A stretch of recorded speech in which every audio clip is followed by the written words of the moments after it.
నమస్తే. శ్రీ గురుభ్యో నమః. శ్రీమాత్రే నమః. ఆదిత్యాయ చ సోమాయ మంగళాయ బుధాయ గురు శుక్ర శనిభ్యే రాహవే కేతవే నమః. మే మాసంలో మొదటి పక్ష ఫలితాలని చూద్దాం. 1వ తారీఖు నుండి మే 1వ తారీఖు నుండి 15వ తారీఖు వరకు ఉండేటువంటి ఫలితాలని చూద్దాం. ప్రతి మాసం లాగానే మాస ఫలితాల్లో ముఖ్యంగా మే నెల 2026 గాను మాస ఫలితాలని చూద్దాం.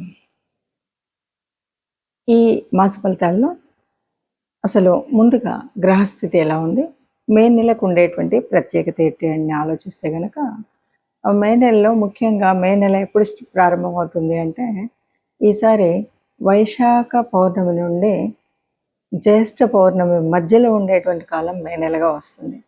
ఇది ఒక విశేషమైతే ఇక రెండవది ఇందులో కత్తెర్లు అంటాం కదా, ఆ కార్తీ రావడం అంటే సూర్యుడు కృత్తిక నక్షత్రంతో కలిసి ఉండడం అనేటువంటిది. ఇది ముఖ్యంగా కత్తెర్లు అని ఎందుకు చెప్పుకోవాలి అంటే ఈ సమయంలో చేయవలసినటువంటి శుభకార్యాలు చాలా వరకు చేయకుండా ఉండడం అనేటువంటిది చేస్తుంటాం కాబట్టి ఈ మాసంలో ఇది ఉంటుంది. అంతేకాకుండా మనకు ముఖ్యమైనటువంటిది హనుమత్ జయంతి, అంటే 2 సార్లు చేస్తూ ఉంటారు. ఏప్రిల్ మాసంలో చేసేటువంటిది అయితే మనకి విజయయాత్ర కింద, మే మాసంలో వచ్చేటువంటి అది హనుమత్ జయంతి కింద మనం చెప్పుకుంటూ ఉంటాం. సో ఈ ప్రత్యేకలతో మొదలయ్యేటువంటి ఈ మాసంలో మరి గ్రహస్థితి ఎలా ఉందో చూద్దాం. గ్రహస్థితి ముఖ్యంగా పెద్ద గ్రహాలు ఎలాగో అదే స్థితిలో ఉన్నాయి, కానీ మారేటువంటి గ్రహాలు కనుక మనం చూసినట్లయితే కుజుడు మనకి మారుతున్నటువంటి సమయం 11వ తారీఖు కుజుడు మారుతాడు. ఇక రవి బుధులిద్దరూ కూడా మనకి 15వ తారీఖు మార్పు కనబడుతుంది. అంటే మేషము నుండి మనకి వృషభంలోకి వెళ్ళేటువంటి స్థితి కనబడుతుంది. ఇక శుక్రుడు దాదాపు 20వ తారీఖు నుండి ఇక్కడే ఉన్నటువంటి శుక్రుడు తదుపరి మనకి చెప్పాలి అంటే 7వ తారీఖు శుక్రుడు మారిపోతాడు. ఇది మనకి కనిపించేటువంటి గ్రహాల్లో ఉండేటువంటి మార్పు. మిగతా గ్రహాలు ఎలాగో చాలా శుక్రుడు, శని పెద్ద గ్రహం, కేతువు, రాహు, వీళ్ళల్లో ఏ మార్పు అయితే లేదు, గురువు. సరే, ఇలా ఉన్నటువంటి పరిస్థితుల్లో మరి ఒక్కొక్క రాశికి 12 రాశులకు ఫలితం ఎలా ఉంటుంది అంటే చిన్న చిన్న మార్పులే ఉన్నప్పటికీ నిన్న మొన్ననే మనకి గ్రహ కూటమి ఇలాంటివి మార్పులు జరిగినప్పటికీ ఏ మాసానికి ఆ మాసానికి మనం చూసుకుంటూ ఉన్నటువంటి పరిస్థితులలో ఈ మాసంలో వచ్చేటువంటి అంటే ఒక విద్య కానీ, వివాహంలో కానీ, లేదు పెట్టుబడులు పెట్టేటువంటి విషయంలో కానీ ఎలాంటి మార్పులు ఉంటాయి, మనం ఏం చేస్తే, ఏ గ్రహ అనుగ్రహం పొందితే, ఏ దైవానుగ్రహం పొందితే మనకి ఏ కష్టం లేకుండా ఉంటుందో చూద్దాం. తదుపరి రాశి కుంభరాశి. కుంభరాశిలో మే మాసానికి ఎలా ఉంటుంది అంటే 11న కుజుడిని రాశి కొన్ని ప్రయోజనాలు ఇస్తుందనే చెప్పాలి. 11 నుండి కుజుడు మార్పు వల్ల ఇక కొన్ని వ్యవహారాల్లో అనుకూలత బాగా పెరుగుతుంది. కుటుంబ వ్యక్తుల అవసరాలు మనం ఏదో రకంగా అంటే ఆర్థికంగా కానీ వాళ్ళకి ఉండేటువంటి వేరే అవసరాలను కానీ హాయిగా తీర్చగలిగేటువంటి పరిస్థితి ఉంటుంది. మనం ఇంకా ఏంటంటే కొంతమంది చిన్న చిన్న పరిశ్రమలు కానీ ఇలాంటివి నెలకొల్పాలి అన్న వాళ్ళకి చాలా అనుకూలమైనటువంటి పరిస్థితి ఉంటుంది. అలాగే అధికారుల నుండి కూడా ప్రశంసలు ఎదుర్కోగలుగుతారు. బాగా చేశారండి, మీరు బాగా ఉన్నారండి, చాలా చక్కగా సమన్వయం చేయగలిగారు, ఇలాంటి మాటలన్నీ కూడా మనం ప్రశంసలు అధికారుల నుండి వినగలుగుతాం. విద్యార్థులకు అట్లాగే వివాహం కాని వాళ్ళకి కూడా మంచి సమయంగా చెప్పొచ్చు. ప్రయోజనం ఏర్పడేటువంటి విధానం అని చెప్పొచ్చు. విద్యార్థులకు అనుకున్న కాలేజీల్లో సీట్ రావడం కానీ, లేకపోతే చదువుతున్నటువంటి దాంట్లో మంచి ఉత్తీర్ణతలో ఉండడం కానీ ఇలాంటివి కనబడతాయి. ఇక సలహాలు తీసుకునేటప్పుడు జాగ్రత్తలు తప్పనిసరిగా పాటించాలి. ఏదో 10 మంది 10 రకాల సలహాలు ఇస్తారు కొన్నిసార్లు అవసరమైనప్పుడు. అన్ని సలహాల్లో ఏది పాటించాలి అనే అయోమయమో చికాకుల్లో కాకుండా అన్నింటినీ స్వీకరించిన దాంట్లో అనువైన దాన్ని మాత్రమే మనం స్వీకరించడం అనేటువంటిది ముఖ్యంగా గ్రహించాలి. ఎవరు ఏది చెప్తే అది చేయడం కాకుండా నలుగురు చెప్పినప్పటికీ కూడా మనం ఏది మంచిదో చెడుదో ఆలోచించి చేసినప్పుడు నిర్ణయం బాగుంటుంది. ఇక గృహంలో ప్రత్యేకించి ఈ ఎండాకాలంలో చక్కగా విందులు వినోదాలు అయితే మన ఇంట్లో ఏర్పడగలుగుతాయి. ఏదో రకంగా ఓ చిన్నపాటి నలుగురు మన బంధువులే వచ్చి ఉండవచ్చు, లేదు ఏదో చిన్నపాటి ఉత్సవాలు లాంటివి లేకపోతే పుణ్య కార్యాలు లాంటివి, లేదు ఆనందాన్ని ఇచ్చేటువంటి ఏదైనా పార్టీలు ఇలాంటివన్నీ కూడా చేసుకుంటాం. అంటే విందులు వినోదాలతో హాయిగా ఉంటుందని చెప్పొచ్చు ఈ మాసం. ప్రత్యేకంగా కనుక మనం చూసినట్టయితే ఈ మాసంలో మనం ఫలితాలన్నీ కూడా కొన్ని రాశులకు చాలా కొన్ని రాశులు అంటే అందరికి వేయలేం కదా. ఈ మాసంలో మనం చూసినటువంటి ఫలితాలను కనుక చూసినట్టయితే గ్రహ సంచారం వల్ల అంటే మారుతున్నటువంటి 4 గ్రహాల మూలంగా జరిగేటువంటి పరిస్థితి. ఏది ఏమైనా మనం ఏం చెప్పొచ్చు అంటే ఇది గోచార ఫలితాలు. మనం చెప్తున్నటువంటిది గోచార ఫలితాలు.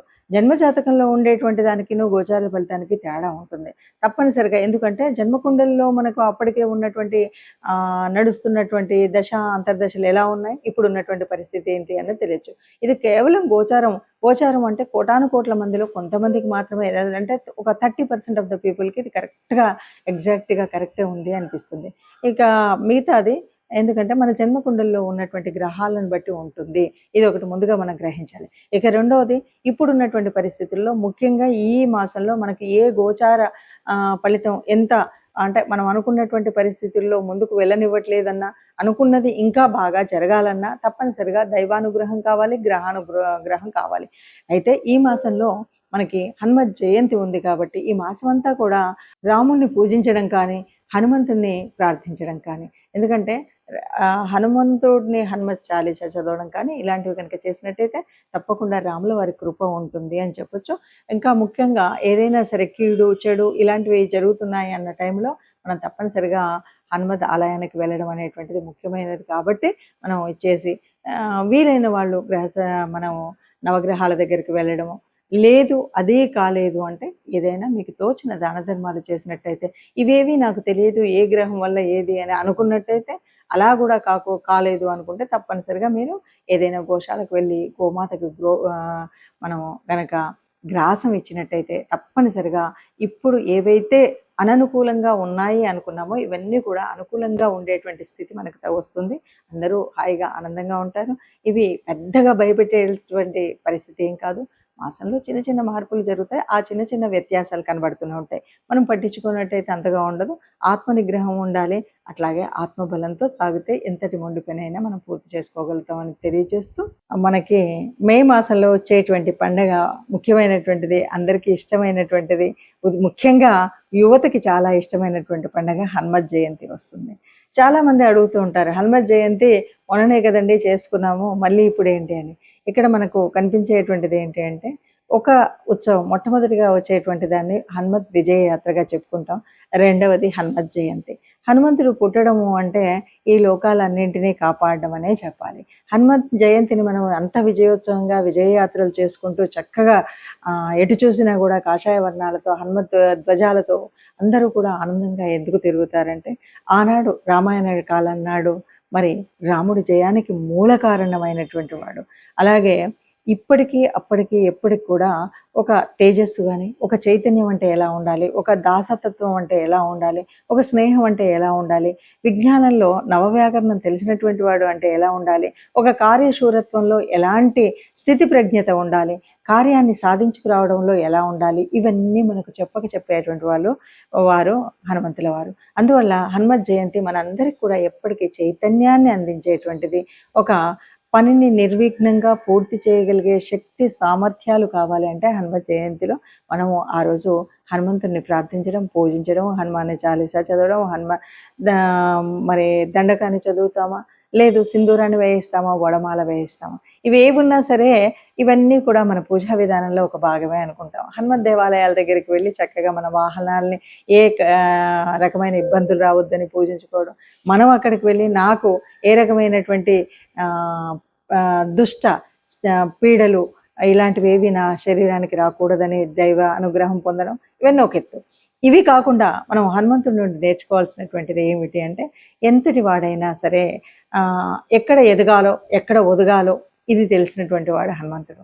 ఎక్కడ స్నేహాన్ని ఎలా చేయాలో, ఎవరితో ఎలా మాట్లాడాలో, అంటే నవవ్యాకరణ పండితుడు అలాగే గురువు దగ్గర ఎట్లా ఉండాలో, మరి ఆయనకు సాక్షాత్తు సూర్యభగవాన్ని గురువుగా తాను రిక్వెస్ట్ చేసిండనే చెప్పాలి అంటే. ఎందుకంటే సూర్యభగవానుడు నిరంతరం చలిస్తూ ఉండేటువంటి ఆయన దగ్గరికి తనతో పాటు తిరుగుతూ నవవ్యాకరణాలను నేర్చుకున్నటువంటి మహాపండితుడు.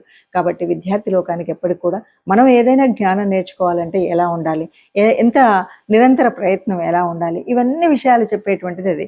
అంతేకాదు ఒక కార్యాన్ని సాధించాలి అంటే కేవలం రామనామంతో నేను ఏదైనా చేయగలుగుతాను అనేటువంటి సంకల్పంతో గట్టిగా ఉండి అన్నీ రాముడే చేస్తున్నాడు అని చెప్పేటువంటి వాడు. అలాగే లంకకు వెళ్ళినప్పుడు ఏం చేస్తాడు, అక్కడ ఉన్నటువంటి తన బల ప్రదర్శన జరిగిన తర్వాత రావణాసురుడు అడిగినప్పుడు తన బలం ఏంటి, నువ్వు ఇంత బలవంతుడు ఎక్కడి నుండి వచ్చావు ఏంటి అంటే, నేను చాలా ఆ రామయ్య దగ్గర ఉన్నటువంటి అంతమంది సైన్యంలో అతి బలహీనుని నేనే అని చెప్తాడు. ఇది కార్యశూరత్వం అంటే ఒదిగి ఉండడం అనేటువంటి తత్వం. ఎక్కడ చూసినా కూడా నేను బలవంతుడిని అనేటువంటి గర్వం కాకుండా నేను అందరిలో ఒకవాడిని, నేను సేవ చేయగలిగినటువంటి వాడిని, నేను సహాయం చేయగలిగినటువంటి వాడిని, నాకు అధికారం అక్కర్లేదు అన్నటువంటి వాడే. అందుకే కదా సుగ్రీవుడి తనకు ఒక రాజ్యాన్ని ఉండగలిగినటువంటి అయినప్పటికీ కూడా సుగ్రీవుడి దగ్గర మంత్రిగా పనిచేసినటువంటి వాడు. ఆ మంత్రిత్వం రాజుకి ఆ రాజ్యం లేని రోజు కూడా మంత్రిగా తన దగ్గరే ఉండిపోవడం, ఇది గొప్పనైనటువంటి లక్షణం.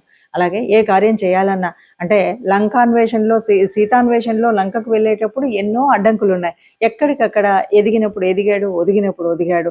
అంతే తప్ప హాయిగా ఆహార వ్యవహారాల్లో నేను చాలా ఆనందపడుతూ ఉండొచ్చు అనేటువంటి పరిస్థితి కాకుండా మైనాకుడు సాయం చేద్దామని వచ్చిన రోజు కూడా ఇప్పుడు కాదు, నేను కార్యం పూర్తయిన తర్వాత అంటూ చెప్పినటువంటి మహానుభావుడు. అందువల్ల హనుమత్ జయంతి అనేటువంటిది కేవలం ఒక ర్యాలీ చేసుకోవడానికి ఇంకో కాదు. హనుమంతుడు ఏ రకంగా తన ధర్మ రక్షణ కోసం రాముణ్ణి తన గుండెల్లో నిలుపుకున్నటువంటి భక్తుడుగా, రామరాజ్యం కోసం పాటుపడినటువంటి ఒక సైనికుడిగా, సీతాన్వేషణలో తాను చేయవలసినటువంటి కార్యసాధకుడు ఎలా ఉండాలో అలాంటి కార్యసాధకుడుగా మనం ఆయన్ని ఆదర్శంగా తీసుకుంటే హనుమత్ జయంతిని చక్కటి పండగగా జరుపుకున్న వాళ్ళం అవుతాం.